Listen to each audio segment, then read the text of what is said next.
Bismillahirrahmanirrahim. Assalamualaikum warahmatullahi wabarakatuh. Alhamdulillahi rabbil alamin. Wabihi nasta'inu ala umurid dunya waddin. Ashhadu an la ilaha illallah. Wa ashhadu anna Muhammad Rasulullah. Allahumma fasalli wa sallim wa barik ala sayyidina Muhammad sayyidil mursalin wa ala alihi wa sahbihi ajma'in, amma ba'du. Bagaimana kabar Bapak Ibu, guru-guru kami seluruhnya? Mudah-mudahan berbahagia ya. Hari ini sudah berkunjung ke makam para wali, berziarah, bertemu dan bersilaturahim kepada guru-guru di Pondok Pesantren Buntet Cirebon. Bahkan sudah berkunjung juga ke Trasmi ya. Mudah-mudahan berkah buat Bapak Ibu seluruhnya. Kali ini saya akan mencoba memberikan jawaban kepada 9 pertanyaan yang masuk kepada kami. Saya mulai dahulu dengan pertanyaan yang pertama, yaitu dari Ibu Ani di MT Nurul Iman Kedoya Selatan. Beliau bertanya, apakah kita dalam keadaan datang bulan masih bisa berziarah ke tempat yang kita tuju? Demikian, terima kasih. Wassalamualaikum warahmatullahi wabarakatuh. Baik, waalaikumsalam warahmatullahi wabarakatuh. Ibu Ani di Majelis Ta'lim Nurul Iman Kedoya Selatan. Pada intinya sebenarnya tidak ada larangan bagi wanita haid untuk melaksanakan ziarah kubur. Ya, baik wanita haid maupun wanita yang sehat, yang tidak haid ya. Tetap memiliki aturan yang sama dalam ziarah kubur, adab yang sama, sehingga tidak ada larangan sama sekali.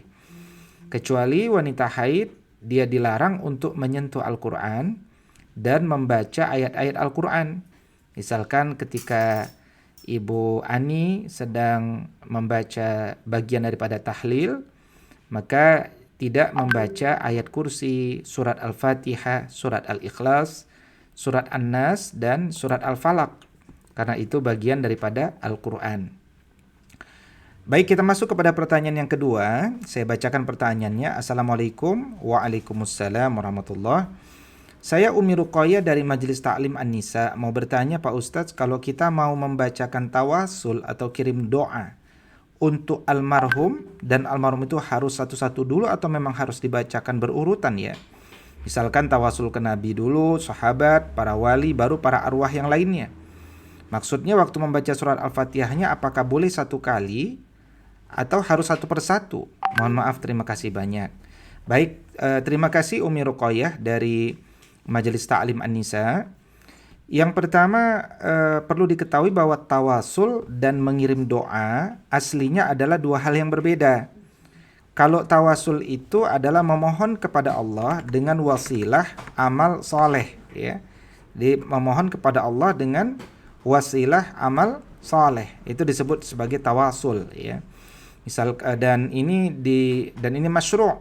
Misalkan dalam Quran surat Al-Maidah ayat ke-35, surat kelima ya, Allah mengatakan A'udzubillahi minasyaitonirrajim, ya ayyuhalladzina amanu taqullaha wabtaghu ilaihil wasilah. Wahai orang-orang beriman, bertakwalah kepada Allah, carilah wasilah kepadanya gitu. Ya, jadi itu yang disebut sebagai tawasul. Tetapi dalam konteks mengirim doa, maka jadi kalau tawasul dia memohon kepada Allah dengan wasilah amal soleh. Adapun mengirim doa adalah ditujukan untuk memohon kebaikan kepada orang lain. Maka jika yang dimaksud mengirim doa itu ingin mendoakan Nabi, para wali, dan arwah lainnya, maka ini dapat disebutkan satu persatu maksud dan tujuannya, dan kemudian bisa juga mendoakannya secara bersamaan dalam sekali doa, atau bisa juga mendoakannya secara berurutan. Ya, misalkan kalau waktu kita cukup banyak, misalkan, maka kita bisa mendoakan dalam waktu yang cukup banyak, kalau kita punya waktu cukup banyak, kita bisa mendoakan satu persatu misalkan. Ya, jadi itu kira-kira jawaban untuk pertanyaan yang kedua.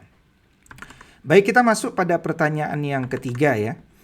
Assalamualaikum. Waalaikumsalam. Saya Mama Aurel dari Majelis Taklim Mahmuda sekaligus wali santri SDIT Salwa. Mau bertanya, kalau habis wudhu kita bersentuhan dengan suami atau anak cowok, apakah membatalkan wudhu? Terus apakah acara tahlil, acara 3 sampai 100 benarkah hukumnya bid'ah?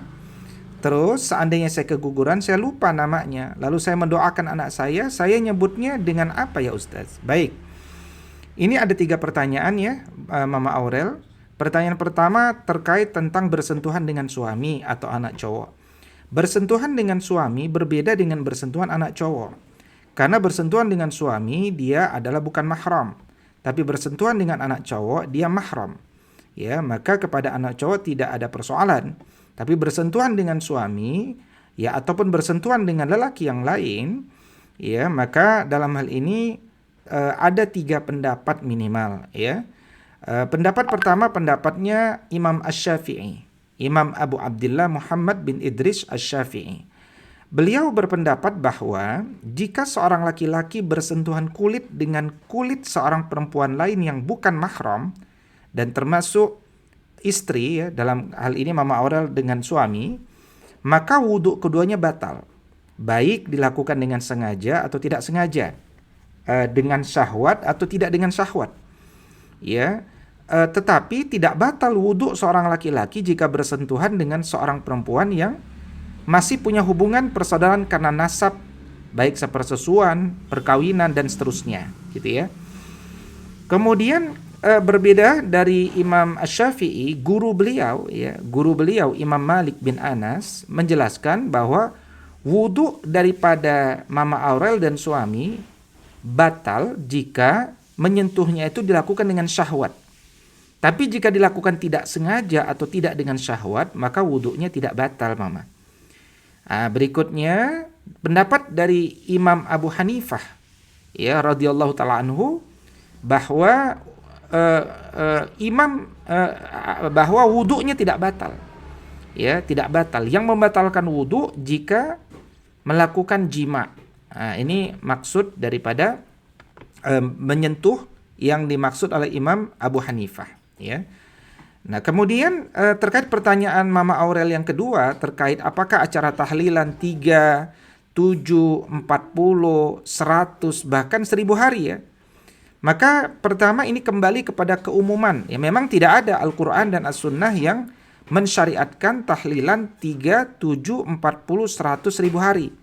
Tapi ini kembali kepada keumuman saja, Mama Aurel. Jadi tahlilan itu berasal dari kata halala yuhallilu tahlilan, yang artinya membaca la ilaha illallah. Nah, hakikat tahlilan itu apa? Orang-orang berkumpul mendoakan mayit, ya, diikuti membaca Al-Quran, zikir, kemudian tidak merepotkan tuan rumah pastinya, karena kita kan hadir untuk mendoakan, untuk mengangkat kesedihan daripada tuan rumah, ya. Maka ini kembali kepada keumuman mengirim doa saja, ya, namanya orang-orang mengirim doa, ya, sebagaimana Al-Imam Syekh Nawawi Al-Bantani, ya, Syekh Nawawi dari Banten, dalam kitabnya Nihayatuz Zain, beliau mengatakan bahwa hadayal ahya lil mauti yakni ad-du'a wal istighfar, bahwa hadiah orang-orang yang masih hidup kepada orang-orang yang sudah meninggal adalah doa dan memintakan ampunan kepada Allah atau istighfar kepada mereka gitu. Nah, begitu juga misalkan bagaimana Allah Subhanahu wa taala membimbing kita untuk mendoakan orang-orang yang telah beriman di masa dahulu. Misalkan Quran surat Al-Hasyr ayat 10, Mama Aurel, Allah Subhanahu wa taala mengatakan, A'udzu billahi minasyaitonir rajim, walladzina ja'u min ba'dihim yaqulun Rabbana ighfir lana wa li ikhwanina alladzina sabaquna bil iman. Jadi orang-orang yang sudah datang sesudah mereka, baik muhajirin, ansar, mereka berdoa, ya Rabb kami, ampunilah kami dan saudara-saudara kami yang sudah beriman lebih dahulu daripada kami. Maka orang-orang itu sudah wafat, sudah meninggal, mengirimkan doa saja secara umum. Maka kata Al-Imam An-Nawawi, Muhyiddin Syaraf An-Nawawi rahimallahu taala dalam kitab Al-Azkar An-Nawawiyah, kata beliau bahwa ijma'il ulama ala anna du'a lil maut, ya, bahwa ulama semua bersepakat bahwa doa untuk orang yang sudah meninggal, ya, kata beliau itu akan memberikan manfaat kepada mereka dan akan sampai pahalanya kepada mereka. Dan para ulama juga berdalil pada Quran surat Al-Hasyr ayat 10 tadi. Nah, jadi dalam hal ini tidak ada kewajiban juga dalam agama untuk melaksanakan tahlil 3, 7, 40, 100, 1000 hari, tapi juga tidak ada larangan. Ya, dalam hal ini dikembalikan kepada keumuman saja, ya, keumuman berdoa, berkumpul untuk bermunajat kepada Allah, mengirimkan doa kepada orang-orang yang sudah wafat, ya. Demikian Mama Aurel. Nah, berikutnya dari Mama Aurel juga, bagaimana hukumnya kalau saya dahulu pernah keguguran, saya juga lupa namanya, kemudian saya mau mendoakan anak saya nyebutnya dengan apa? Nah, tergantung pertama jawabannya, ya, kegugurannya ini apakah setelah 4 bulan, ya, mohon maaf, ya, setelah 4 bulan ataukah sebelum 4 bulan. Kalau sebelum 4 bulan, sebelum 120 hari, dia belum menjadi janin, sebelum menjadi manusia, ya. Tapi kalau sudah 121 hari, maka Allah maka disebutkan oleh Nabi sallallahu alaihi wasallam, fayanfukhu fihi ruh wa yu'maru bi arba'i kalimat. Jadi setelah 121 hari maka ditiupkan ruh dan ditetapkan bagi dia takdirnya. Nah, karena itu bisa doakan secara umum kepada anakku, ya, katakan dia anak laki-laki, Allahumma ighfir lahu warhamhu wa'afihi wa'fu anhu wa akrim nuzulahu wa wasi' madkhalahu waghsilhu bil ma'i was-salji wal barad wa naqqihi minal khataaya kama yunaqqas thawbul abyadu minad danas wa abdilhu daran khairan min darih wa ahlan khairan min ahli wa zawjan khairan min zawjih wa adkhilhu al-jannah wa'idhu min azabil qabri wa azaban nar. Ya, meskipun anak-anak yang wafat di masa kecil mereka adalah burung-burung jannah, ya, mereka akan menanti orang tuanya insyaallah di jannah, ya. Demikian Mama Aurel. Baik, kita masuk pada pertanyaan yang keempat, ya. Assalamualaikum. Waalaikumsalam warahmatullah. Perkenalkan, saya Wali dari Salwa, Ustadz. Apabila kita akan bersedekah untuk almarhum, mana yang harus didahulukan, orang tua dulu apa almarhum suami? Boleh tidak langsung mengatasnamakan kepada keduanya? Syukran Ustadz. Ya, jadi begini. Pertama, bersedekah kepada atas nama seseorang adalah masyru', ya. Jadi dalam hadis riwayat Imam Muslim dari Ibn Abbas radhiyallahu taala anhu, dulu ketika ibunya Sa'ad bin Ubadah, sahabat Nabi radhiyallahu taala anhu, meninggal, saat itu Sa'ad sedang tidak ada di sisi ibunya. Maka Sa'ad bertanya kepada Rasulullah, "Ya Rasulullah, waktu ibuku wafat dulu aku tidak mengikuti prosesi pengurusan jenazahnya, enggak hadir di lokasi. Ya, apakah aku bisa bersedekah untuknya? Apakah itu akan bermanfaat bagi ibuku?" Kata Nabi sallallahu alaihi wasallam, "Na'am." Iya. Maka Sa'ad pun berkata, ya, sungguh aku mempersaksikan kepadamu wahai Rasulullah bahwa kebunku yang sedang berbuah ku sedekahkan untuk ibuku, misalkan. Nah, ini sedekah untuk orang tua, jadi masyru'. Begitu juga sedekah kepada almarhum suami. Maka niatkan setiap kali kita sedekah untuk seseorang, ya, agar ibadah, agar pahalanya menjadi maksimal, ya. Jadi kita bisa kepada orang tua kita atau bisa juga kepada suami kita, tidak ada keharusan mana yang lebih dulu, ya, dipersilahkan. Secara umum kalau wanita itu sudah menikah, dia adalah milik suami, ya, maka mendahulukan suami juga tidak ada masalah dalam hal ini, ya. Jadi ini adalah sifatnya fleksibel, umum, ya. Baik, berikutnya pertanyaan yang kelima. Assalamualaikum Ustadz. Waalaikumsalam warahmatullah. Saya Ibu Mulia dari Majelis Ta'lim Al-Hidayah. Mau bertanya, sebaiknya doa apa Ustadz yang disunnahkan untuk dibaca ketika kita berziarah kubur ke makam para wali? Bolehkah kita berdoa khusus untuk diri sendiri dan keluarga kita? Baik, tentu saja berdoa untuk diri kita dan keluarga kita boleh dimanapun kita berada, ya, boleh. Nah, kalau kemudian yang ditanya adalah doa kepada para wali, Maka doa kepada para wali ini, ya, secara umum juga boleh, ya. Misalkan tadi yang saya ajarkan, Allahumma ighfir lahu warhamhu wa'afihi wa'fu anhu, ya, wa akrim nuzulahu wa wasi' madkhalahu waghsilhu bil ma'i wasalji wal barad. Nah, itu dan seterusnya, itu boleh, ya. Atau kemudian kita ingin mengkhususkan, misalkan kita berdoa, ya, assalamualaikum ya waliyallah al-arif billah, ya, asy-syekh, ya, sebutkan nama syekhnya, ya, kemudian katakan sahibah hadhil maqbarah, ya, yang ada di dalam kuburan ini, ya kan, ji'nakum zairina wa ala maqamikum waqifina wa bikaramatikum mutawassilin la turadda alaina khaibina istauda'na indakum syahadata an la ilaha illallah wa anna Muhammad Rasulullah. Nah, itu boleh. Jadi kira-kira kita secara khusus mendoakan beliau, ya, semoga kedamaian atasmu wahai kekasih Allah, wali Allah yang ma'rifat kepada Allah, Syekh fulan, penghuni kuburan ini. Kami datang kepadamu dengan maksud untuk ziarah. Kami berdiri di hadapan makammu. Kami bertawassul melalui karamahmu. Janganlah engkau menolak kami dalam keadaan rugi. Kami menitipkan di sisimu kesaksian bahwasanya tidak ada Tuhan yang berhak disembah kecuali Allah, dan bahwasanya Nabi Muhammad itu utusan Allah. Ya, jadi dalam hal ini kita bergantung kepada Allah, dan bahwa tidak ada daya dan upaya, tidak ada mudarat maupun maslahat kecuali dia datang hanya dari Allah Subhanahu wa taala. Ini akidah kita. Baik, berikutnya pertanyaan yang keenam. Assalamualaikum Ustaz. Waalaikumsalam warahmatullahi wabarakatuh. Ya.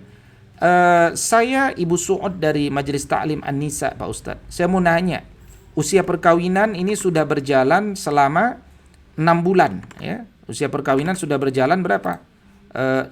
Sudah berjalan 6 tahun. Suami saya berada di New Zealand, ya, sudah hampir 5 tahun nggak ketemu, dan dia pun tidak menafkahi lahir batin. Tiba-tiba suami datang menghubungi, ingin balikan dan ingin ketemuan dan ingin memperbaiki hubungan. Apakah saya masih sah sebagai istri? Nah, jadi Ibu Su'ud, kalau kita terpisah dengan suami kita dan suami kita tidak gaib, ya, tidak gaib, ya, jadi dia ada, kita bisa menghubungi, ya, maka kemudian dia masih suami ibu, ya, dia masih sah kecuali ada keputusan pengadilan, kecuali ada yang mengurus, ya. Nah, karena itu bahwa dia tidak memberikan nafkah, dia berdosa, dan ibu berhak dengan alasan itu untuk meminta khulu misalkan. Ya, karena dia tidak menunaikan tanggung jawabnya sebagai suami, gitu. Ya, atau kemudian bisa saja kembali, ya, dengan saksi dan ibu meminta bayaran atas nafkah yang tidak dibayarkan. Itu juga boleh untuk mendidik suami agar menjadi suami yang bertanggung jawab, ya. Jadi selama belum ada keputusan pengadilan, maka seorang wanita yang ditinggalkan oleh suaminya meskipun beberapa tahun, dia hendaknya tidak boleh menikah lagi sampai kemudian ada keputusan yang jelas dari pengadilan, ya. Baik, berikutnya pertanyaan yang ketujuh, ya.